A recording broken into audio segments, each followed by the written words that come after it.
Lieutenant Commander Jake Shadow Carter, a seasoned Navy SEAL team leader, is known for his unmatched skills, leadership, and dedication to his country. He has led countless successful missions in some of the most dangerous regions of the world. But after years of relentless action, close calls, and the weight of losing brothers in arms, Jake feels the strain of the life he's chosen.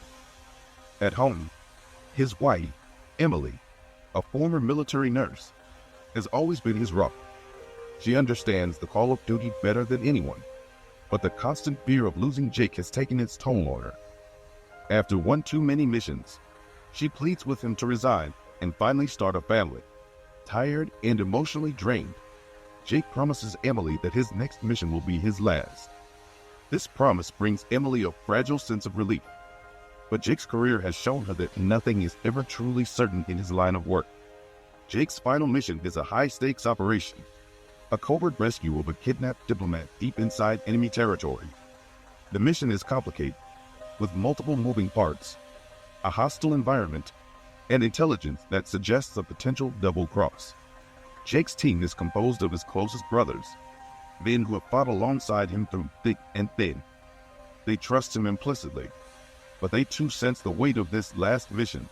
As Jake prepares to leave, Emily discovers she is 2 months pregnant. The joy is overshadowed by the dread of what could happen on Jake's mission. Torn between her happiness and the fear of losing him, she keeps the pregnancy a secret, wanting to tell him in person when he returns safely.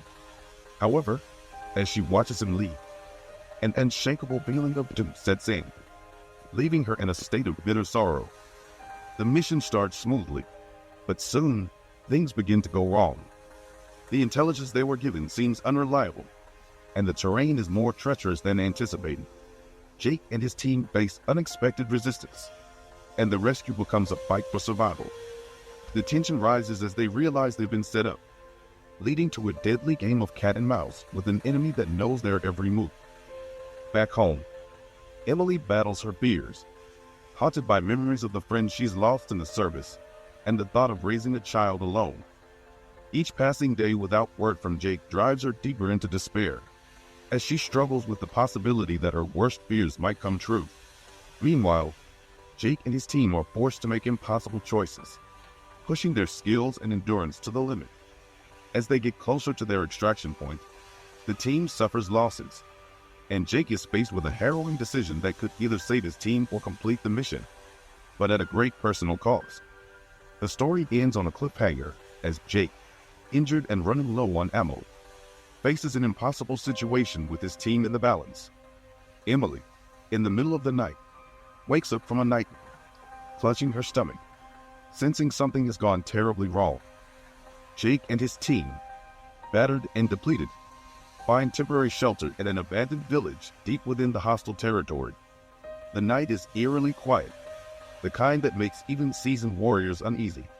They've been ambushed twice, and it's clear that their enemies are always one step ahead.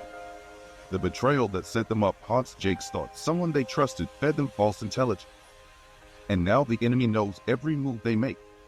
As Jake assesses the situation, he realizes that their mission is no longer just about rescuing the diplomat, it's about surviving long enough to get his team out alive. Their only hope is to reach the extraction point at dawn, where a chopper will be waiting. But with their communication systems jammed and ammo running low, odds are against them. Back home, Emily's anxiety turns into a restless obsession. Unable to sleep, she starts researching everything she can about Jake's mission. She taps into old contacts, desperate for any scrap of information. When she reaches out to one of Jake's